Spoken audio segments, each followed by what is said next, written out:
كله منجستي إثيوبيا بتجري تميت على نزبل متنقطة محبرسب عالم نسيجو زبل كنقدمينا ቻይና አቡሽት አው ጉዳያት ኢትዮጵያ ዝግበር ምትእትታው እቃው ሚላላ ቀሉላው ኢትዮጵያ ነተዘባው ርጋት ከይጸለው ሰጉ አካላት በወገኑም ስጉምቲ ኩሰዲሐቱ I would like to see the بيت مغرصة بحقي كم بيت مغرصة خسره كريو يزدلي كساب 20,000 ብር ዝኸፈሉ ዕዳጋው ቃጦ ኣብ ኢትዮጵያ ካብ 500 ይዝጅምር ፌስቡክ ንመረጻ ኢትዮጵያ ምድላው ከም ዝገበረ አፍሊጡ ዝብሉን ሓጸርቲ ዜናታት ዝዕለትን ክንቀርብና ሰናይ ምክትታል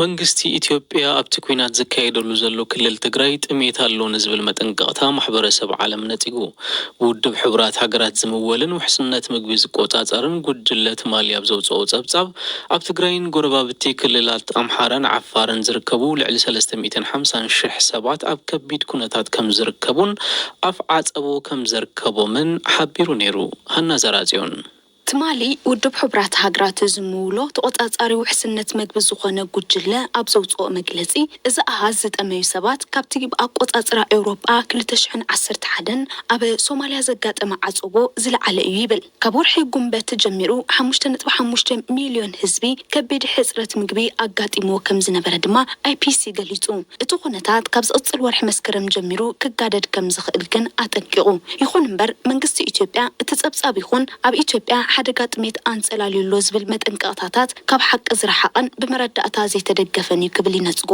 ወሃብ ቃል ሚኒስትሪ ጉዳያት ወጻኢ ኣምባሳደር ዲና ሙፍቲ መንግስቱ ሓገዝ ንዘድልዮም ሰባት ረድኤት ከብጽሕ ከም ዝጸንሐ ብምግላጽ ንሓረስቶት እውን ዘራእትን ካልኦት እታወታትን ኣቕሪቡ ኢሉ ትማሊ ሕብረት ኤውሮጳን ኣሜሪካን ብኢንተርነት ኣብ ዘሳልጡ ወዘተ ነቶም ሚልዮናት ሰብኣዊ ረድኤት ዘድልዮም ሰላማውያን ሰባት ንምብጽሕን እቲ ዝስጋእ ዘሎ ጥሜት ብኣጋን ምክልኻልን ኣብቲ ኩናት ዝሳተፉ ዘለዉ ኩሎም ሓይልታት ቶክሲ ደው ከብሉ ዳግም ሓቲቶም ፍሉልኡኽ ኣምባሳደር ኣሜሪካ ኣብ ቀርኒ ኣፍሪቃ ኣምባሳደር ጄፍሪ ፈልትማን እውን እቲ ትግራይ ዘጋጥም ዘሎ ጥሜት ሰብ ሰራሕ ብምዃኑ ኣቐዲምና ስጉምቲ ክንወስድ ኣለና ክብል ኣጠንቂቑ Over the longer term this obviously ጉዳይ ተሓታትነት ጸኒሑ ዝመጽእ ኮይኑ ኣብዚ ሕጂ እዋን መቃብር ክሳዕን ቆጽር ክንጽበ ይብልናን እኳዳ እቲ ዝምዕብል ዘሎ ደው ክነብሎ ኣለና we need to stop what's happening now ኣብቲ ኩናት ብኣሽሓት ከም ዝሞቱ ክግለጽ እንከሎ ብዙሓት ናብ ጎረቤት ሃገር ሱዳንን ዝተፈላለዩ ከባቢታት ትግራይን ተመዛቢሎም ኣብ ኣብያተ ትምህርትን ካልኦት ዘይስሩዕ ቦታታትን ዓቂቦም ይርከቡ ኣማሓዳሪት ገባር ሰናይ ኣሜሪካ ሰማንታ ፓወር ኮሚሽነር ምምሕዳር ቅሉላው ሕብረት ኤውሮጳ ያኔዝ ሌነርቼክ ኮሚሽነር ዓለማዊ ርክባት እቲ ሕብረት ጁታ ኡርፒላይን ከምኡውን ምክትል ፕሬዚደንት ኮሚሽን ኤውሮጳ ጆሴፍ ቦሬል ኣብ ዝፈረሙሉ ሓብራዊ መግለጺ ብምኽንያት እቲ ኣብ ትግራይ ዝካየድ ዘሎ ግጭት 400,000 ሰላማውያን ሰባት ኣብ ጫፍ ጥሜትን ሞትን እዮም ዝርከቡ ዝብል ጠንካራ መጠንቀቕታ ሂቦም ተሳተፍቲ እቲ ኩናት ዝኾኑ ሓይልታት እውን ዓለምለኻዊ ሕግታት ከኽብሩ ዘተሓሳስቡ እዞም መራሕቲ ተኩሲ ደው ክብል እንተጠለቡ እውን ተኩሲ ደው ይበል ኣይበል ግን ድሕነት ሰላማውያን ሰባት ክሕሎ ኣተሓሳሲቦም ብተወሳኺ ሕዚ እውን ሰራዊት ኤርትራ ካብቲ ከባቢ ክወፅእ ኣለዎ ብምባል ማሕበረሰብ ዓለም ኣብ ትግራይ ዝበጽሕ መጠን ረድኤት ክውስኽን ህይወት ሰባት ከድሕንን ጸዊዖም ኣብ ቀረባ ቤት ጽሕፈት ቀዳማይ ሚኒስትር ኣብቲ ኩናት ዝሳተፉ ዘለዉ ሰራዊት ኤርትራ መውጻእ ጀሚሮም ምባሉ ይዝከር ቅድሚ 2 መዓልቲ ኣብ ትግራይ ሰባት ብሕጽረት መግቢ ሞተለው ንዝብሉ ጸብጻባት ምላሽ ተሃበ ኮሚሽነር ኣመራርሓ ስግኣት ሓደጋ ኣቶ ምትኩ ካሳ ግን ኣብ ኢትዮጵያ ጥሜት የለን ብምባል መንግስቲ ሕጽረት መግቢ የብሉን ምባሉ ይዝከር 20% of the population of the region are facing food shortage ኢስራሚታዊት ህዝብ ትክልል ንሕጽረት መግቢ እኳ እንተጠቃለአ ናይ ቀረብ ጸገም ግን የብልናን ምክንያቱ ልዕሊ 91 ሚታዊት ተጠቀምቲ ኣብ ትክልል ይንቀሳቀሱ ብዘለዉ 5 ትካላት ወሃብቲ ረድኤት ተበጻሒ ክኸውን ተገይሩ እዩ መንግስቲ ኢትዮጵያ ኣብ ምዕራብ ትግራይ ጥራይ እዩ ዝንቀሳቀስ ዘሎ ስለዚ እቶም ትካላት ነቲ ዝተረፈ ህዝቢ ክበጽሕዎ ሰፊሕ ዕድል ኣለዎም ማለት እዩ እቲ ጸገም ግን እቶም ሓገዝ ዘድልዮም ሰባት ከመይ ጌርና ንብጽሓሎም ዝብል እዩ ኣብ ባይታ ኣብ ልዕሊ ሓገዝ ዝጸዓና መካይን መጥቃዕቲ ዘብጽሑ ሓይልታት ህወሓት ኣለዉ እዮም እዚ ጸገም ኮይኑና እዩ TPLF remand forces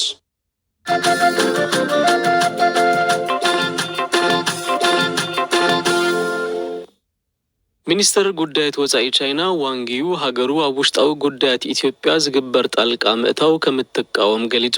ሚኒስተር ጉዳያት ወጻኢ ቻይና ዋንጊው ኣብ ዝተፈላለዩ ጉዳያት ምስ ኢትዮጵያዊ መዘንኡ ምክትል ቀዳማይ ሚኒስተርን ሚኒስተር ጉዳያት ወጻኢን ኢትዮጵያ አቶ ደመቀ መኮንን ብስልኪ ኣብ ዘካየዱ ዘተ ሀገሩ ኣብ ጉዳይ ኢትዮጵያ ዝግበር ምትእትታው ኣይትቀበሎን ኢሉ ክብል ማዕኸን ዜና ቻይና ዢንዋ ሓቢሩ። አቶ ደመቀ መኮንን በወገኑ በትዊተር ኣብ ዘርግሖ ሓበሬታ ምስ ሚኒስተር ጉዳያት ወጻኢ ቻይና ዋንጊው ብዝገበርናዮ ውጽኢታዊ ዝርርብ ብዛዕባ ውሽጣዊ ጉዳያት ሃገራትና ጣልቃ ብዘይምእታው ንምፍታሕ ተዘራሪብና ኣለና ኢሉ። እቶም ሰበስልጣን ብዝገበርዎ ምይይጥ እተን ሃገራት ሉዓላውነተን ከም ዘኽብራን ንምትሕብባር ድልዋት ምዃነንን ከም ዝተረዳድኡ እውን ገሊጹ። ሃገራት ምዕራብ ኣብ ትግራይ ምጋስ ሰብኣዊ መሰላት ከም ዝተፈጸመ ህዝቢ ንጥሜት ከም ዝተቃልዐ ሰብኣዊ ረድኤት ብኣገባብ ይባጻሕ ከም ዘየሎን ካልኦት ጸገማት ምህላዎምን ብምግላጽ ንመንግስቲ ኢትዮጵያ ክናፉ ጸኒሖም ኣለዉ። መንግስቲ ኢትዮጵያ ግና ነቲ ክስታት ብምንጻግ ምዕራባውያን ሃገራት ኣብ ውሽጣዊ ጉዳያት ጣልቃ ንምእታው ይፍትኑ ኣለዉ ብምባል ብተደጋጋሚ ክቃወም እዩ ጸኒሑ። አፈኛ ቤት ጽሕፈት ቀዳማይ ሚኒስተር ቢለኔ ስዩም ቅድሚ ሒደት መዓልትታት ኣብ ዝሃበቶ መብርሂ ዝተፈላለዩ ሃገራት ዘርእዮ መርገጺ ንኽብሪ ኢትዮጵያ ዘይሓለወ እዩ ኢላ ምግላጽ ይዝከር። ቅድሚ ሒደት ኣዋርሕ ባይቶ ጸጥታ ውድብ ሕቡራት ሃገራት ኣብ ክልል ትግራይ ንዘሎ ኩነታት ኣመልኪቱ ኣብ ዘካየዶ ዘተ ንመርገጺ መንግስቲ ኢትዮጵያ ካብ ዝደገፋ ሃገራት እታ ድምፂ ብድምፂ ናይ ምስዓር ስልጣን ዘለዋ ቻይና ሓንቲ እያ። ሓላፊ ኖርዌጅን ካውንስል ስደተኛታት ጃን ኤግላንድ ትማሊ ምስ ላዕለዎት ሰብ መዚ ሕብረት ኣውሮጳን ኣሜሪካን ኣብ ዝነበሮ ዘተ ኩነታት ትግራይ ናብ ዘስግእ ደረጃ ይዓቢ ብምህላው ብፍላይ እቲ ቤት ምኽሪ ሓላፍነቱ ክፍጽም ይግባእ ኢሉ ነይሩ። Well, I would like to see the Security Council act as a Security Council, really. ቤት ምኽሪ ጸጥታ ብሓቂ ዓይንና እናረኣና ዝኽሰት ዘሎ ዓብዪ ቅልውላው ክግታዕን ክፍታሕን ከም ቤት ምኽሪ ጸጥታ ክሰርሕ ክሪኦ እየ ዝደሊ።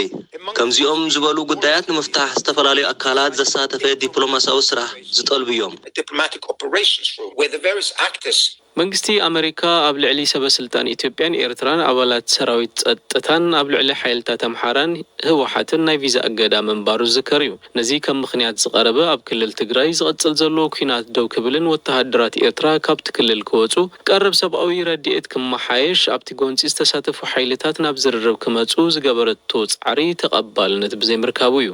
ሚኒስተር ጉዳያት ወጻኢ ቻይና ምስ ኢትዮጵያዊ መዘኑ ኣብ ዝገበሮ ዝርርብ ቻይና ኣብ ትግራይ ዘሎ ሰብኣዊ ቅልውላው ንምህዳእ ረድኤት ንብሃብ ፈቃደኛ ቀዳማይ ዙር ናይ ምግቢ ሓገዝ ተላኢኹሎ ከም ዝበለ ዥንዋ ጸብጺቡ። ቻይና ውሽጣዊ ጉዳያት ኢትዮጵያ ጣልቃ ናይ ዘይምእታው ፖሊሲ ብምድጋፋ አቶ ደመቀ ምስጋንኡ ከም ዝገለጸ እውን እቲ ጸብጻብ ገሊጹ።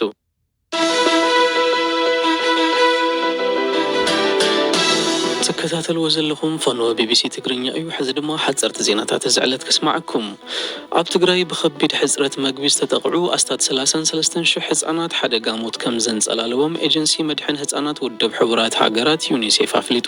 እቲ ኤጀንሲ እዞም ህጻናትን ዕሸላትን ኣብ ኣፍ ሕማምን ብሕጽረት መግቢ ዝስዕብ ሞትን ይርከቡ ክብል ኣጠንቂቑሎ። ሓያሎ ሶማላውያን ኣዴታት መንግስቲ ነቶም ኣብ ኤርትራ ወተሃደራዊ ስልጠና ዝወስዱ ዘለው ደቀን ናብ ሃገሮም ክመልሶም ዝጠልብ ሰላማዊ ሰልፊ ኣካይደን። እተን ኣብ ርእሰ ከተማ ሞቃዲሾ ተቃውሞአን ዘስምዓ ኣዴታት ደሃይ ደቀን ከም ዘይረኸባ ንቢቢሲ ሶማል ሓቢረን። ሚኒስትሪ ዜና ዑስማን አቡከር ዱበ እቶም መናእሰያት ኣብ ኤርትራ ይስልጥኑ ከም ዘለው ብምግላጽ ተዓሊሞም ምስ ወድኡ ከም ዝምለሱ ተዛሪቡ። ትማሊ ሚኒስትር ዜና ኤርትራ እቶም ሶማላውያን ኣብ ኩናት ትግራይ ከም ዘይተሳተፉ ብምግላጽ እቲ ወረ ሓሶት ምዃኑ ግብረ መልሲ ሂቡ ነይሩ።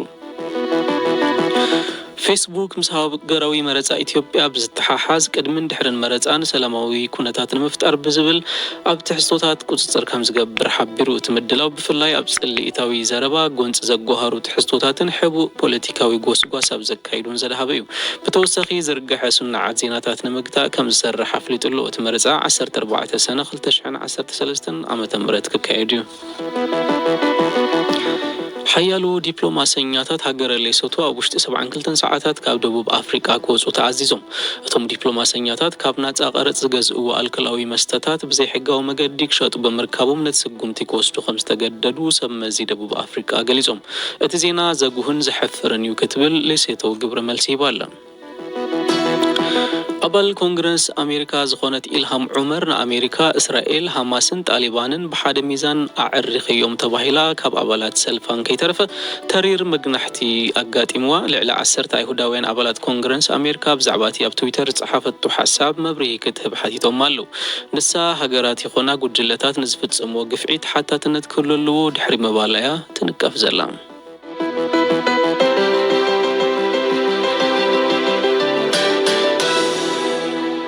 ካብ ቀረባ ዓመታት ናብዚ ኣብ ኢትዮጵያ ኣብ ዝተፈላለየ ክፍለ ኣካላቶም ዝተፈላለየ መጠንን ትርጉምን ዘለዎም ምስልታትን ጽሑፋትን ብዘመናዊ መገዲ ዝውቀጡ ሰባት ምርኣይ እናተለመደ መፅዩ። ንውቃጡ ዝኽፈል መጠን ገንዘብ እውን ቀሊል ዝበሃል ኣይኮነን። ዝተረቐቐን ሰፊሕ ክፍሊ ሰብነት ዝሽፍንን ውቃጦ ኣሽሓት እዩ ዝውድእ። ንምዃኑ ሰባት ንምንታይ እዮም ዝውቀጡ? ምስ ኤሌዘር ሙሴ ክነላልየኩም። ካብ ሸምጡ ንላዕሊ ዘሎ ዝበዝሕ ክፍለ ኣካሉ ብውቃጡ ዝተሸለመ እዩ። ወዲ 11 ዓመት እናሃለወ ምውቃጥ ከም ዝጀመረ ዝገልጽ ኤሌዘር እናዓበየ ምስ ከደ እውን ብዝበለጸ እናፈትዎ ከም ዝመፀ ይዛረብ። ሰብ ገበሬለ ይኮንኩን ገይረዮ ውሽጣይ ስለ ዝደለዮ እምበር ዘጣዓሰኒ ነገር እውን የለን። ሄኖክ ጥላሁን በዓል ሙያ ውቃጦ እዩ። ቅድም ኢሉ ድማ ስእሊ ይስእል ነይሩ። ውቃጦ ሓደ ናይ ጥበብ ዓውዲ እዩ ዝብል ሄኖክ ሄና ታቱ ዝበሃል ትካል ከፊቱ ውቃጦ ፍልፍል እኽለማዩ ካብ ዝገብር እነሆ 8 ዓመታት ኣቁፂሩሎ። ሰባት ንምንታይ እዮም ዝውቀጡ ኢልናዮ? አንደኛ ያው ዳባሶች ሓደ ኣብ ሰብነቶም በሰላ ዘለዎም ሰባት ነቲ በሰላ ንምሽፋን ይጥቀምሉ። ካልኣይ ቅድም ትብል ብባህላዊ መንገዲ ዝተወቀጥዎ ውቃጦ ብዘመናዊ መልክዕ ንምሽፋን ይሰርሓሎም። ከቨር ተደርጎ ይንሰራቸዋል። ኣብ ዝረአ ክፍለ ኣካላቶም ዝተወቀጡ ሰባት ካብ ማሕበረሰብ ዝበፅሖም ተጽዕኖ ቀሊል ዝበሃል ከም ዘይኮነ እዮም ዝገልጹ። በዚ ምክንያት ኤሌዘር ውቃጡኡ ንምሽፋን ኣከዳድንኡ ከም ዝቀየረ ይዛረብ። ደረት ኣፍልቡን ኣእዳውን ዘርኢ ክዳነ ይኽደንን ሌባን ዘራፍን ገይሮም ዝርዩኒ ሰባት ኣለው ይብል። ወረግ ወላዲት እውን ከምዚ ምግባሩ ደስ ይብለንን ወይ የሆነ ካፌ ነገር ላይ ጋሌ ኣብ ካፌታት ይኹን ባንኪ ቲሸርት እንተተኸዲነ ንዓይ ምስ ረኣዩ ቦርሶኦም ዝሓቡ ኣለው። ብዙሕ ኣጋጣምታት ኣሎ። ኣዘውቲረ ቲሸርት ኣይኽደንን እምበር ኣደይ እንተሪኣትኒ ከምዚ ጌርካ ሰብነትካ ክተበላሽዎ እያ ክትብለኒ ትለኛለች። ኣብዚ ገጽ ድማ ሳምራዊት ተስፋይ ክነላልየኩም። ውቃጦ ኣዝያ ትፈቱ። ስድራ እውን ኣደደኦም ንውቃጦ ዘውፅኣቶ 15,000 ቅርሺ ዝኸፈሉላ ቤተሰባ እዮም። ኩሎም ውቃጦ ይፈትው እዮም። ዝኾነ ዓይነት ኣሉታዊ ኣመለኻኽታ የብሎምን። በዓል ሞያ ውቃጦ ዝኾነ ሄኖክ እቲ ሞያ ጽቡቕ ኣታዊ ዘርክብ ከም ዝኾነ ይዛረብ። ዝታሕተ ዋጋ ካብ 500 እዩ ዝጅምር። ካብ 5 ክሳብ 6 ሴንቲሜትር ዝኸውን ጽሑፍ ወይ ከዓ ካልእ እውን ክኸውን ይኽእል እዩ። ንምዃኑ ውቃጦ ዘስዕቦ ጸገም ጥዕና ይህሉ ዶ? ናይ ቆርበትን ብጾታዊ ርክብ ዝመሓላለፉ ሕማማትን ስፔሻሊስት ዶክተር ድጋፌ ጸጋዬ ውቃጦ ዘለዎ ሰብ ደም ክልግስ ይምከርን ይብል። ምክንያቱ እቶም ንምውቃጥ ዘገልግሉ መሳርሕታት ንተመሓላለፍቲ ሕማማት ስለ ዘቃልዑ እዩ። ካብዚ ብተወሳኺ ናይ ቆርበት ነድሪ ክፈጥር ከም ዝኽእልን እቲ ናይ ምሕባጥ ወይ ናይ ቆርበት ቁጥዐ ካብ ሰሙን ክሳብ 15 ዓመታት ኣብ ዘሎ እዋን ከጋጥም ከም ዝኽእል ዶክተር ድጋፌ ጸጋዬ ኣመልኪቱ።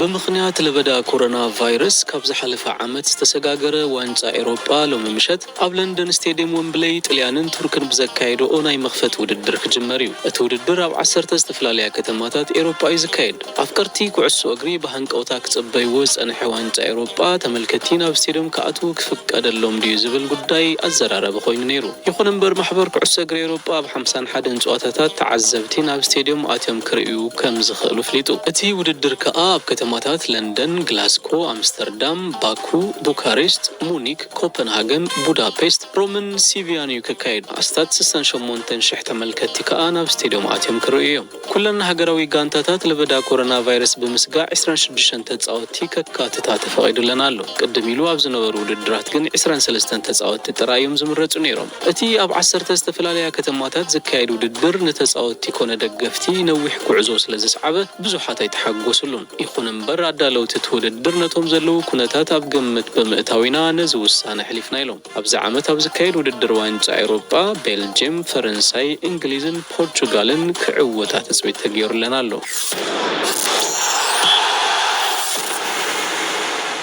ዝኸበርኩም ሰማዕትና ንሎሚ ዘዳለናዮም መደባት ነዚኦም መስሉ ነይሮም። ምስ ኣዋሃዲት መደባት ሃና ዘራፂዮን ክኢላ ቴክኒክ ኦስካር ቦንጋ ምሳኹም ዘምሰኹ ሃይሉ ሳህለየ ድሓን ሕደሩ። ሰናይ ቀዳመ ሰናብቲ።